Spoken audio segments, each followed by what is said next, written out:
Rádio Rio de Janeiro, a emissora da Fraternidade, passa a apresentar Luz na Penumbra, programa que leva ao seu coração a mensagem da doutrina espírita.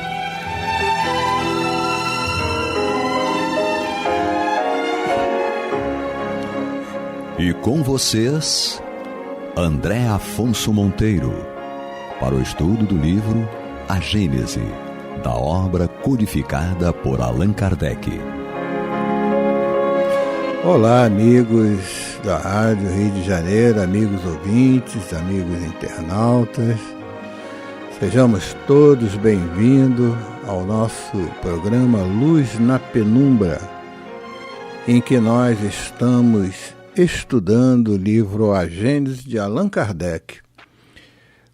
Estamos agora no capítulo 16, Teoria da Presciência, e vamos iniciar hoje o item 14, que nos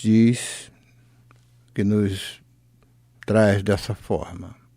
O resultado final de um acontecimento pode, assim, ser certo por estar nos desígnios de Deus. Mas como quase sempre os detalhes e o modo de execução estão subordinados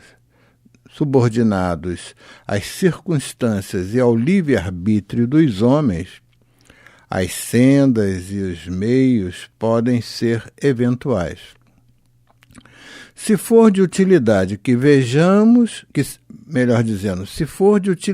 sejamos avisados, os espíritos podem nos prevenir sobre o conjunto, mas para determinar o local e a data, seria preciso que eles conhecessem antecipadamente a decisão que este ou aquele indivíduo tomará.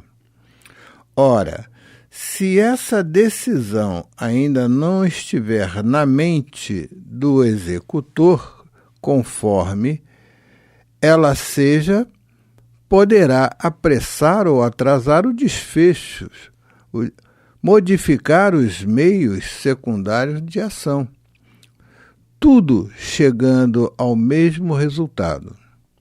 É assim, por exemplo, que os espíritos podem, pelo conjunto das circunstâncias, prever que uma guerra está mais ou menos próxima, que é inevitável, sem poderem predizer o dia em que ela começará, nem as pequenas dificuldades de detalhes que podem ser modificados pela vontade do homem.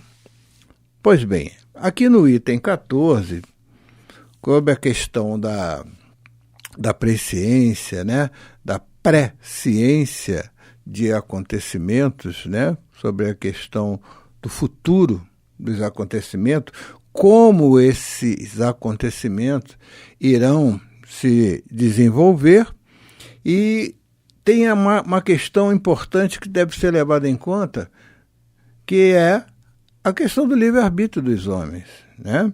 Então, quer dizer assim, essa execução estão subordinadas às circunstâncias do livre-arbítrio dos homens. Então, como muitas vezes um espírito ele pode assinalar para nós que esse acontecimento acontecerá tal dia e tal data. Como eles podem, vamos dizer assim, ter essa precisão, se não levar em consideração esse livre-arbítrio do homem, em que muitas vezes a execução ainda não está na mente humana para que possa se desenvolver. Então, essa questão de dar data, hora, dia, nós precisamos nos precaver diante dessas situações, tá? Então, se for de utilidade que sejamos avisados, né? Que é o que diz aqui Kardec. Agora, o desenrolar de um acontecimento, né? Se ele está ocorrendo de uma forma assim, então há uma previsão que poderá haver ou não haver aquilo, tá? É o que a espiritualidade muitas vezes nos avisa. Ó, se do jeito que vai andando, né, esses acontecimentos, há uma grande possibilidade de terminar nessa situação. Por quê? É como está se desenvolvendo. Mas muitas vezes o livre-arbítrio do homem ele pode mudar essa situação. Então, esse detalhe dessa precisão de data, né? Dia, data, hora, isso aí é uma coisa que não seria, vamos dizer assim, de uma forma precisa, né? Não daria. Então, ele diz aqui, é assim, por exemplo, que os espíritos podem, pelo conjunto das circunstâncias, pelo decorrer das circunstâncias, como essa situação ela está se delineando, né? E ele mostra para a gente que ele pode prever que uma guerra está mais ou menos próxima, que é inevitável, sem poderem predizer o dia em que ela começará, nem as pequenas dificuldades e detalhes que podem ser modificados pela vontade dos homens. Então, isso é o primeiro entendimento sobre essas questões futuras, né? Então, vai dizer aqui no item 15. Para a fixação da época dos acontecimentos futuros, é preciso, além disso, que se leve em conta uma circunstância inerente à própria natureza dos espíritos. O tempo, assim como o espaço, só pode ser avaliado com a ajuda de pontos de comparação ou de referência que os dividam em períodos que possam ser contados. Na Terra, a divisão natural do tempo em dias e anos é marcada pelo nascer e pelo pôr do sol, e pela duração do movimento de translação da Terra. A subdivisão do dia em 24 horas é arbitrária. Ela é indicada com a ajuda de instrumentos especiais, tais como ampulhetas, clepsidras, relógios, quadrantes solares e etc. As unidades de medidas do tempo devem variar de acordo com os mundos, uma vez que os períodos astronômicos são diferentes. É assim, por exemplo, que em Júpiter os dias equivalem a 10 de nossas horas e o ano a mais de 12 anos terrestres. Então, cada planeta, né, girando em torno de si mesmo e girando em torno, transladando em torno do Sol, de acordo com o planeta, ele terá um número de horas e de dias e de anos diferente do planeta Terra. Então, cada planeta tem a sua particularidade com relação a esse calendário, a esse quadrantes solares, a esses relógios. Então, cada movimento dos globos do sistema, eles possuem diferenças na sua rotação e na sua translação, tá? Então, portanto, para cada mundo existe um modo diferente de se computar a duração do tempo, de acordo com as revoluções astrais que ele efetua. Isso já seria uma dificuldade para a determinação de nossas datas pelos espíritos que não conhecem o nosso mundo. Espíritos que habitam outros orbes. Além disso, fora dos mundos, não existem esses meios de avaliações. Para um espírito que esteja no espaço, não existe nem nascer e nem pôr do sol marcando os dias, nem revoluções periódicas marcando os anos. Para ele só existe a duração e o espaço infinitos. Aquele, portanto, que jamais tivesse vindo à Terra, não possuiria qualquer conhecimento dos nossos cálculos, que, aliás, seriam completamente inúteis para eles. Então, cada mundo tem a sua particularidade, cada mundo tem o seu tempo, o seu espaço. Tá? Então, um espírito de um outro mundo, ele teria dificuldade de entender esse tempo e espaço no nosso orbe, já que no espaço que ele vem, né, isso não é levado em conta. Para medir a duração como nós, os espíritos só poderiam fazê-lo com a ajuda de instrumento de precisão que não existe na vida espiritual. Só existe na vida espiritual.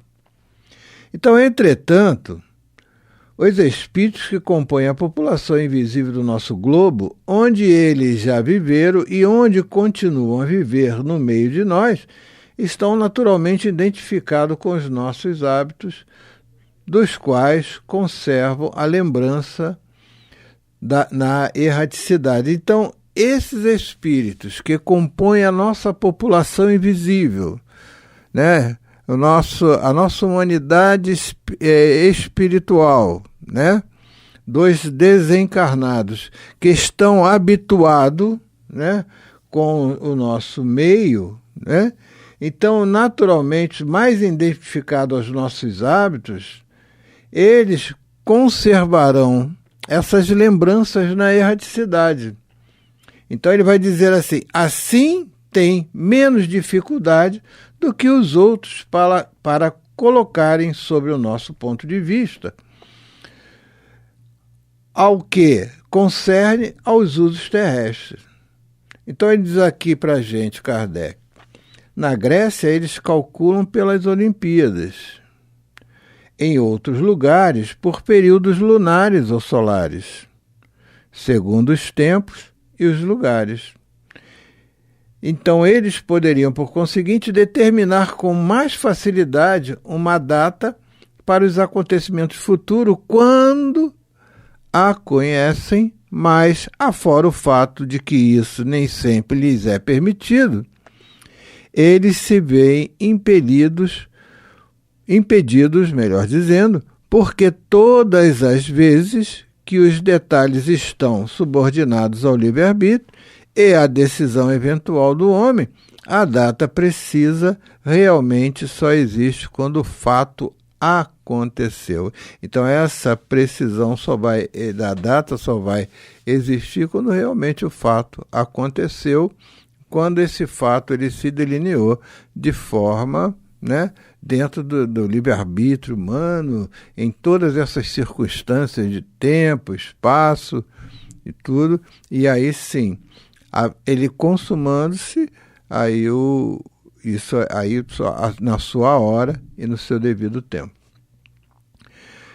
Eis aí porque as predições circunstanciais não podem oferecer certeza e só devem ser aceitas como probabilidades,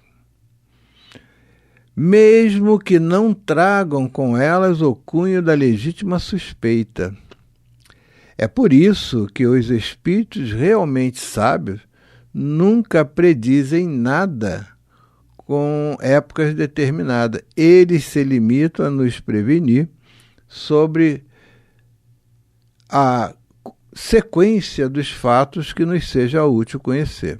Insistir em obter detalhes precisos é expor-se às mistificações dos espíritos levianos que predizem tudo o que se quer sem se importarem com a verdade e se divertem com os terrores e as decepções que causam.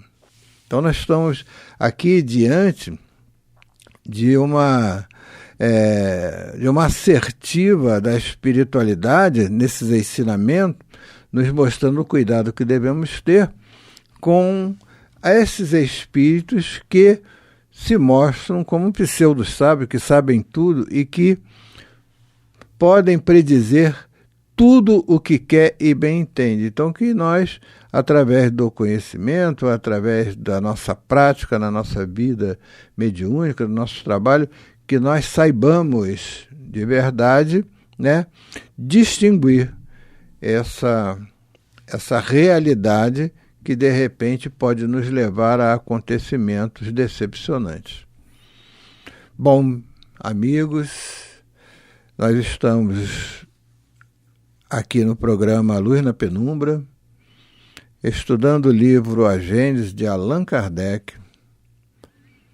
Hoje, estudando o capítulo 16, Teoria da Presciência. Hoje, agora, vamos iniciar o nosso item 17.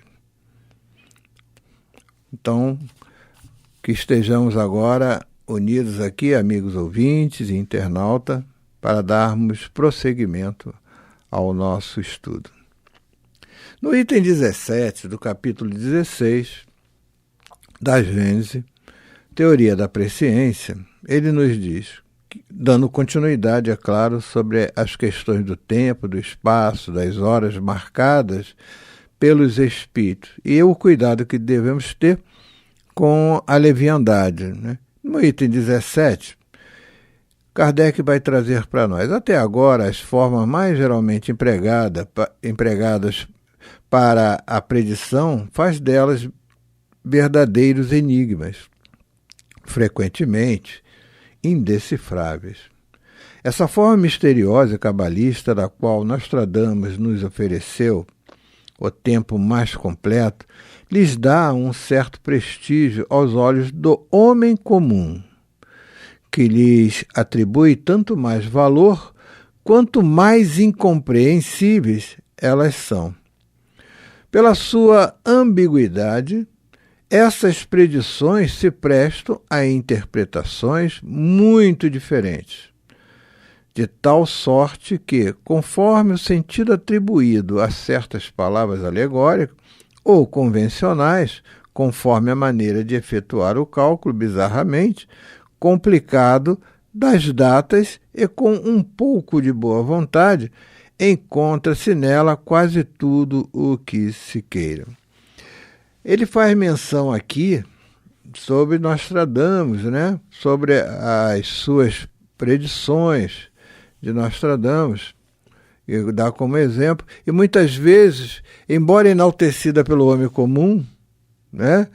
Mas se nós analisarmos essas simbologias que foram usadas, registrando-se a época, né, que foi usada e o tempo predito, né, onde já houve todo um progresso, né, num âmbito geral, não só social, mas espiritual e também esse progresso a nível de ciência, de tudo. Então vamos ver que destacando-se as devidas datas da onde a predição foi feita, né? Muitas vezes nós vamos ter formas misteriosas e, como ele diz aqui, até cabalistas que serão trazidas, né, por esse profeta, né, por esses companheiros, para dar um certo, em que acabam dando um certo prestígio, mas que na realidade fica de uma forma muito difícil de entendimento para aquele que realmente tenta buscar, né, a compreensão desses fatos. Tá? Então ele diz, seja como for, não podemos deixar de convir que algumas apresentam um caráter sério e confundem pela sua veracidade. É provável que essa forma velada tenha tido a sua razão de ser e até a sua necessidade de uma determinada época. Né? Então a gente precisa entender que nessas questões, Deus fará ao homem o conhecimento do futuro se ele assim o achar necessário. No tempo certo, esse conhecimento virá. Então, por uma necessidade ou outra, se assim for necessário que seja feita essa predição e ela se confirme, assim será. Atualmente, as circunstâncias não são mais as mesmas. O positivismo do século não se ajustaria à linguagem sibilina. Assim, as predições de nossos dias não ostentam mais essas formas estranhas. As que são feitas pelos espíritos nada têm de místico. Eles falam a linguagem de toda a gente, como teriam feito quando estavam vivos na Terra, porque não deixaram de pertencer à humanidade. Eles nos avisam sobre os acontecimentos futuros, pessoais ou gerais, quando isso pode ser útil. À medida da perspicácia do que são dotados, como faria conselheiros ou amigos. Portanto, as suas previsões são antes advertência, que nada tiram ao livre-arbítrio, que predições propriamente ditas, que implicariam numa fatalidade absoluta. Além disso, sua opinião é quase sempre justificada, porque não querem que o homem anule a sua razão sobre uma fé cega, permitindo que ele verifique a exatidão no que dizem. Então, cabe a nós, né, aquilo que nos é dito, que nos é predito, nós usar a nossa razão, e assim como Kardec falou, a razão e a lógica, né, para que essa verificação tenha uma exatidão naquilo que esteja falando. E agora, terminando o item 18, a humanidade contemporânea também tem seus profetas, mas de um escritor, poeta, literário, historiador ou filósofo pressentiu nos seus escritos a marcha futura dos acontecimentos que vem realizar. Então, a nossa humanidade, né, contemporânea, ele também possui aqueles, né, que fazem as suas previsões, né, as suas predições. Essa aptidão, sem dúvida, decorre muitas vezes da retidão do julgamento, que deduz as consequências lógicas do presente, mas, frequentemente, também é o resultado de uma clarividência, de uma vidência clara, né, especial, inconsciente ou de uma inspiração externa, mediúnica. O que esses homens fizeram quando vivos, podem, com muito mais razão e maior exatidão, fazê-lo no estado de espírito, quando a visão espiritual não é mais obscurecida pela matéria. Graças a Deus, então nós terminamos aqui o capítulo 18, finalizando o capítulo 16, aliás, o item 18, finalizando aqui o nosso estudo. Então, agradecemos aos nossos ouvintes por continuarem conosco, realizando o estudo do livro A Gênese de Allan Kardec. Muito obrigado, paz nos corações de todos e até o próximo programa. Você está ouvindo o programa Luz na Penumbra.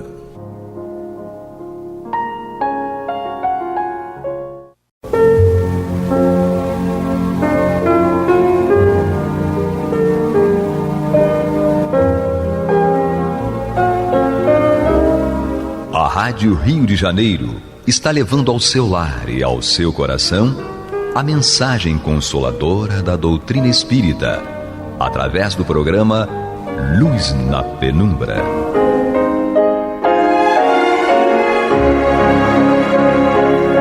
E agora com vocês, Nádia do Couto Vale, para comentar o céu e inferno ou a justiça divina segundo o Espiritismo, da obra codificada por Allan Kardec.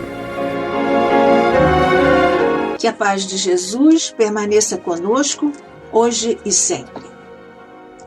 Nós damos continuidade ao estudo desta obra, O Céu e o Inferno, ou a Justiça Divina segundo o Espiritismo. Estamos na segunda parte do livro, no capítulo 4, no qual o nosso querido codificador Allan Kardec nos apresenta e nos convida a acompanhar, é o que estamos fazendo juntos aqui pela Rádio Rio de Janeiro, a emissora da Fraternidade, e estamos acompanhando o perfil, a trajetória dos espíritos por Kardec classificados como espíritos sofredores, e estamos já há alguns encontros estudando o espírito Claire. Quem foi Claire? Uma mulher bela, e ela se comunicou algumas vezes através do médium que a conhecera quando encarnada, lá na Sociedade Espírita de Paris, em 1861.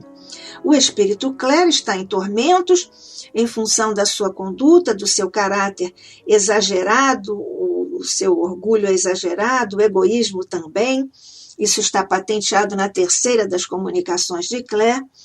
Também desenvolveu esse espírito aquele mecanismo de autocomiseração, de autopiedade, tanto que há determinadas expressões que ela repete nas várias comunicações. Eu, a desgraçada Claire, a resignação e a esperança são apenas palavras, porque eu sofro. Mas ela acredita, ela declara que sabia que acima desta miséria reina o Deus Pai. Acima desta miséria reina o Deus Pai é a expressão do próprio espírito Claire, que lamenta o apego à matéria, porque ela própria detalha as horas de egoísmo, as horas de inércia, o esquecimento da caridade, o pensamento só no próprio bem-estar. Ela própria maldiz os interesses humanos. Palavras dela, malditos interesses humanos e as preocupações materiais que fizeram com que ela ficasse cega, ela ficou enceguecida pelas preocupações materiais que fizeram com que ela se perdesse. Ela própria diz. São Luís avaliza o quadro de Claire, diz que ela se divertia com a felicidade terrena e, apesar de ela não ter roubado, não ter assassinado, não ter afrontado a justiça dos homens e de ela se divertir com a felicidade terrena, beleza, gozos, adulações, tudo lhe sorria, era invejada em sua sorte, porém, lembra e enfatiza São Luís, ela foi egoísta, tinha tudo menos bom coração. Por isso, violou a lei de Deus e, naquele momento, não sofria torturas físicas. Portanto, não havia demônios que a atormentassem, como em alguns casos de espíritos que sofrem esse tipo de assédio espiritual. Mas no plano espiritual ela experimenta a solidão, porque é próprio da lei fazer o rebatimento da situação para o espírito. Então, o egoísmo, que foi a sua alegria na terra, agora a perseguia na erraticidade, porque ela estava lá numa solidão total, porque é o rebatimento do que ela vivia, ou de que ela escolheu viver aqui enquanto encarnada. Depois, ao final, Claire fala sobre o seu marido. Nós já estudamos essas comunicações todas, estamos aqui recapitulando juntos. O espírito Claire é marcado pelo egoísmo, orgulho, vaidade, deslumbramento com a beleza, com os gozos terrenos da vida material, adulações, não praticando a caridade, portanto, dada a inércia, mas é inteligente, mas o coração é árido. Em contraposição, seu marido, Félix, é leviano, superficial, sensual, não tem nenhuma noção de amor nem de amizade, portanto, também não da caridade. Kardec, sempre cioso dessas questões, Kardec, então, indaga para pedir uma espécie de esclarecimento. Eis que o próprio guia do médium, chamado Jorge, assim ele se assinou, nós já vimos essa avaliação do guia do médium, e o espírito Jorge, então, completou a explicação ou a informação de Claire sobre o marido Félix, porque ela não teve condição de continuar a análise da situação em que Félix se encontrava no plano espiritual. Félix era violento por fraqueza, devasso por frivolidade, é o que explica aqui o espírito Jorge. Félix era violento por fraqueza, devasso por frivolidade, e entrou no mundo espiritual nu, tão nu no moral quanto no físico, evidentemente. E nada, é aqui uma coisa bastante grave, que é um sinal vermelho para todos nós. O que nós vamos levar de progresso realizado nesta encarnação? O espírito Jorge declara que o espírito Félix, Jorge é o guia do médium, naturalmente, vamos lembrando, Jorge explicou, ou declarou, informou que Félix nada acrescentou durante essa reencarnação como Félix, e, portanto, disse Jorge, tem de recomeçar toda a obra. Nós sabemos que o espírito não retrograda, quer dizer, ele não volta para pontos evolutivos anteriores àquele ponto em que ele está. Porém, aqui sempre há a expectativa da lei de que nós façamos progressos, mas o espírito Jorge diz que Félix, por conta dessa leviandade, superficialidade, sensualidade e não amor, não amizade, não caridade, ele vai precisar recomeçar todo o processo. O espírito não retrograda, estamos informados pelos espíritos orientadores da humanidade ao nosso querido Kardec, porém, o espírito não retrograda, mas pode, no entanto, ficar estacionário e jogar fora toda uma encarnação. E todo o trabalho de espíritos devotados que prepararam e avalizaram o processo de encarnação, e nós estudamos isso no terceiro livro da série Luisina, em que André Luiz nos fala, no livro Missionários da Luz, nos fala e nos descreve as minudências, o processo, o planejamento de encarnação dos espíritos. Então, nós vemos que ele jogou fora todo o tempo, todo o planejamento que os espíritos, seus mentores, não é isso? Fizeram, o aplicaram, dedicaram a ele para esse planejamento encarnatório e ele não fez nada, não deu nenhum resultado, não se esforçou nessa oportunidade. E então, Félix desperta da perturbação. Ele diz, que o espírito Jorge diz, que quando Félix despertar da perturbação, que nós lembramos aqui mais uma vez, que é uma passagem obrigatória de todos os espíritos ao desencarnarem, exceto, naturalmente, alguns espíritos, como Paulo, por exemplo. Paulo, apóstolo dos gentios. Então, Jorge declara que quando Félix despertar da perturbação, que é natural, ele reconhecerá que viveu de quimeras, de coisas que não existem, de ilusões. E essas quimeras desvirtuaram a existência de Félix. Ele vai reconhecer isso no plano espiritual. Nessa ocasião, diz aqui Jorge, porque está naturalmente nos dizendo qual é o perfil psicológico de Félix e, portanto, pode adiantar os mecanismos de espíritos nesse nível evolutivo.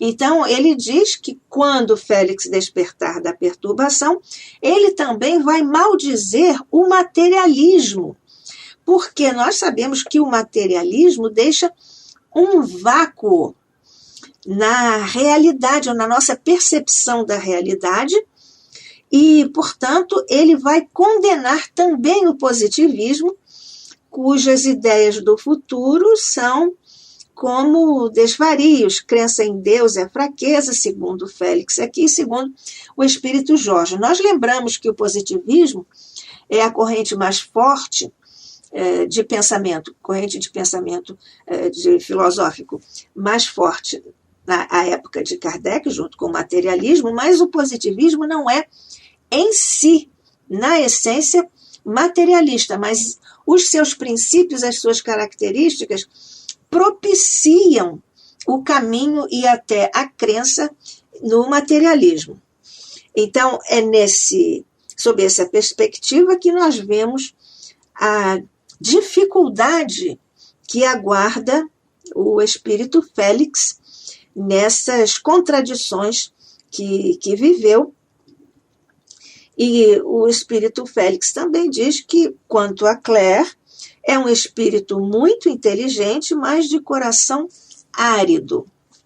É nesse campo que o espírito Jorge situa, por exemplo, a questão também de Félix, como estamos vendo.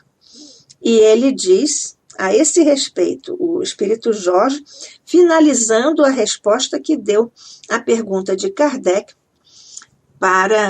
sobre o guia do médium, que veio falar por Claire, no lugar de Claire, porque ela não pôde continuar a análise dos sofrimentos do marido sem compartilhá-los, sem dividir com ele, sofrer com ele os mesmos sofrimentos, porque há naturalmente uma ligação de natureza vibratória, magnético-vibratória, e por isso o que ele sofre passa também para ela, para Claire. E Jorge arremata a sua orientação. O desgraçado, referindo-se a Félix, ao despertar, verá que esses nomes, por ele escarnecidos, são a fórmula da verdade. Os nomes são, naturalmente, espírito, espiritualidade, plano espiritual, etc., e que, ao contrário da fábula, a caça da presa foi menos proveitosa que a da sombra. Então, é nesse conjunto, é sob essas perspectivas, que nós vemos aqui, na sequência, o que Kardec nos convida a estudar. É um estudo, ele próprio intitula assim, é um estudo sobre as comunicações de Claire, que nós vamos iniciar agora juntos, eu, Nádia do Couto Vale, e você, amigo, amiga, ouvinte, internauta, porque estamos estudando juntos o espírito Claire, catalogado como espírito sofredor no capítulo 4 da segunda parte desta obra, O Céu e o Inferno, ou a Justiça Divina segundo o Espiritismo.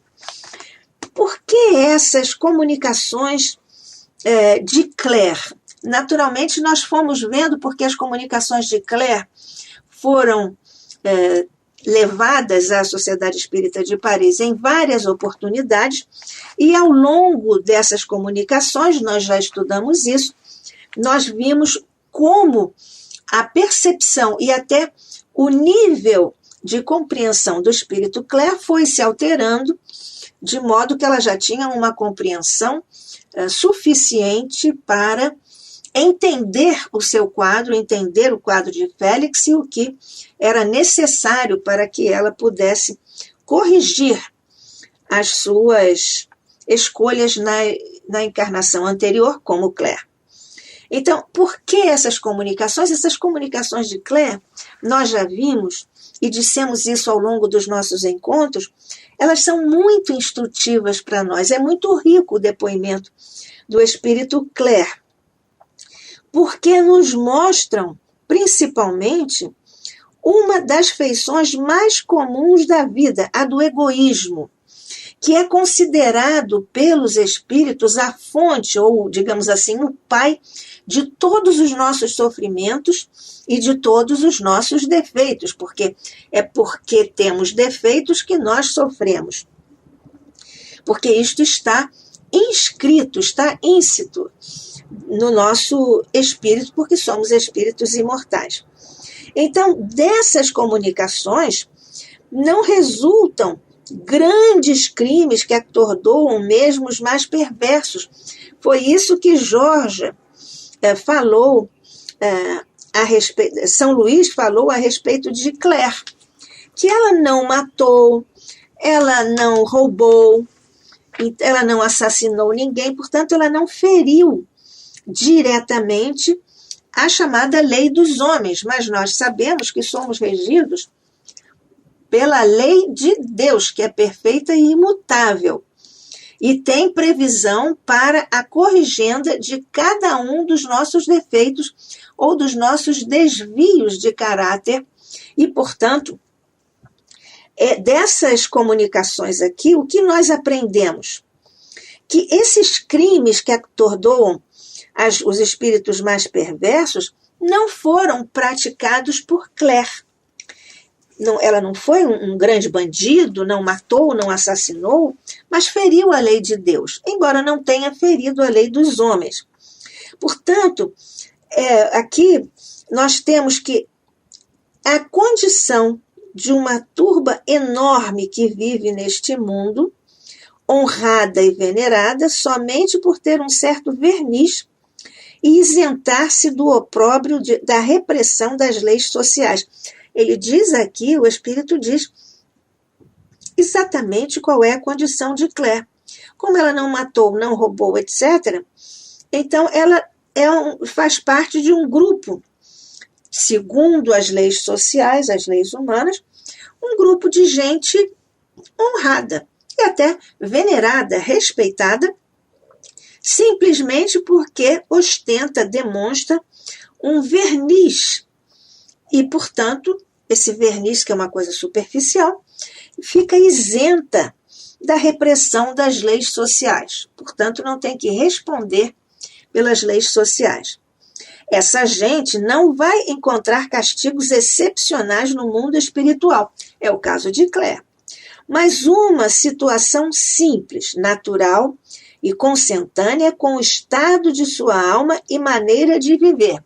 Por isso nós vemos como Claire sofreu lá, exatamente como egoísta, ficou isolada, porque o comportamento do egoísta é exatamente o isolamento do outro, não é? Da sociedade, tudo. Se relaciona, mas de uma forma assim, com uma marca de superioridade, sem nenhum interesse de delicadeza espiritual, sem ver e sentir o outro, enfim, sem nenhuma empatia.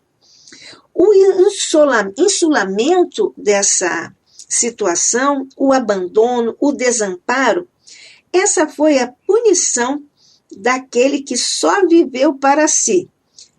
Claire fez isso e ela confessou em uma das suas comunicações, ela disse exatamente isso. E nós falamos sobre essa questão porque ela disse que ela não tinha essa percepção de que ela deveria ter usado melhor o tempo e assim subsequentemente praticado a caridade. Então, Esse insulamento, o abandono, o desamparo, isso foi o que Claire, que aqui se isolou do mundo e das pessoas, também encontrou lá no plano espiritual, porque esse é o mecanismo da compensação, do rebatimento. Nós fazemos aqui e respondemos exatamente no plano espiritual por aquilo que fizemos aqui. É a chamada lei do retorno, lei de ação e reação, e muitas vezes, já aqui, quando encarnados no plano material, nós já sofremos as consequências previstas pela lei que nós conhecemos, porque está inscrita na profundidade do nosso psiquismo e, portanto, isso não é desconhecido de nossa parte. Nós sabemos o que vamos encontrar, mas às vezes nós nos fazemos de esquecidos ou ficamos tão deslumbrados, enceguecidos, ficamos cegos, como a própria Claire disse, que ficou enceguecida por causa dessa situação de egoísmo e dos seus problemas morais. Claire, então, era, como nós vimos, aqui diz Kardec, um espírito bastante inteligente, mas o coração era árido. E a posição social, a fortuna, os dotes físicos que ela possuíra na terra atraíam para ela homenagens gratas à sua vaidade. Portanto, como ela era uma pessoa bem situada socialmente, era bonita, era uma mulher bonita, tinha posição social, era rica, portanto, isso fazia com que ela fosse trabalhada ou vista, considerada, tratada com homenagens que naturalmente satisfaziam a sua vaidade. E isso bastava a ela. Ela não analisava como nós precisamos analisar por que nós estamos sendo bajulados, por exemplo. Por que uma pessoa se aproxima de nós e nós percebemos, se estivermos atentos, com olhos de ver e ouvidos de ouvir, como nos ensina Jesus, por que quando uma pessoa faz isso a nós, por que nós não colocamos isso sob um crivo da razão e da análise? A análise impessoal, sem paixão. Então, e com distanciamento psicológico.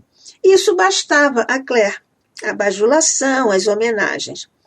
Hoje, diz aqui Kardec, a época em que isso aqui foi tratado, naquela ocasião, onde Claire se encontrava, ela só via indiferença e vacuidade em torno de si, é o que nós estamos dizendo. Pelo rebatimento da lei, como ela se isolou do outro, da necessidade do outro, e só queria que a sua vaidade fosse atendida, então ela encontra exatamente essa mesma situação no plano espiritual. Essa punição, diz Kardec, é não somente mais mortificante do que a dor que inspira piedade e compaixão. Ao longo dos nossos estudos, nós vamos ver que alguns espíritos dizem isso, que a dor moral é muito pior, é muito, para sermos redundantes, a dor moral é mais dolorosa, para fazermos aqui uma redundância, uma repetição, do que a dor física. E isso nos dá a dimensão do quanto nós devemos nos esforçar para andarmos, como se diz, na linha do Evangelho, da lei de Deus. Então, aqui diz Kardec que essa punição é não somente mais mortificante do que a dor que inspira piedade e compaixão, mas é também um meio de obrigar Claire a despertar o interesse de outrem a seu respeito pela sua morte. Porque, naturalmente, que a morte faz com que nós sejamos lembrados, pelo menos, até uma certa época. Isso tudo, naturalmente, depende da qualidade de relação que a criatura que desencarnou desenvolveu com os seus afetos ou os desafetos que ficaram encarnados, e é por isso que, quando um espírito egoísta como Claire está no plano espiritual, está sofrendo o insulamento, o abandono, como ela deixou outras pessoas quando estava encarnada. Esse é um meio da lei, ou que a lei tem como uma ferramenta de educação do espírito. Então, isso é um meio de obrigar Claire a despertar o interesse de outras pessoas também a seu respeito pela sua morte. Porque então nós gostamos de ser lembrados, isso é natural e é humano. Nós vamos nos lembrar a esse propósito que temos um encontro marcado. Na próxima semana, aqui pela Rádio Rio de Janeiro, programa Luz na Penumbra, eu, você, os amados amigos espirituais e você, amigo, amiga, ouvinte internauta. Que a paz de Jesus permaneça conosco hoje e sempre. Que assim seja.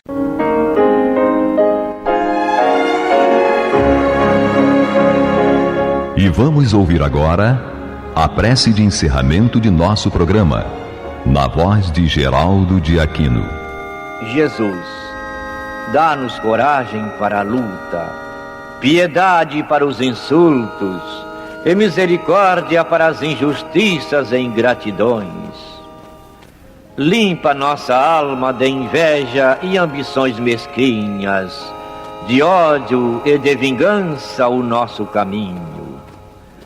E que dentro em pouco, ao recolher-nos de novo ao calor do nosso leito, para que o sono nos dê a paz e o esquecimento das tristezas humanas, possamos sentir, Senhor, no mais íntimo de nosso ser, a doçura indefinível do Teu amor e a grandeza incomparável da Tua divina presença.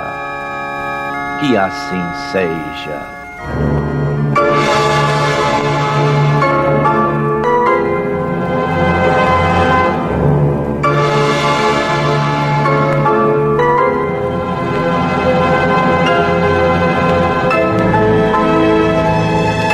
Acabamos de apresentar o programa Luz na Penumbra, que voltará a ser apresentado amanhã às 21 horas nesta emissora.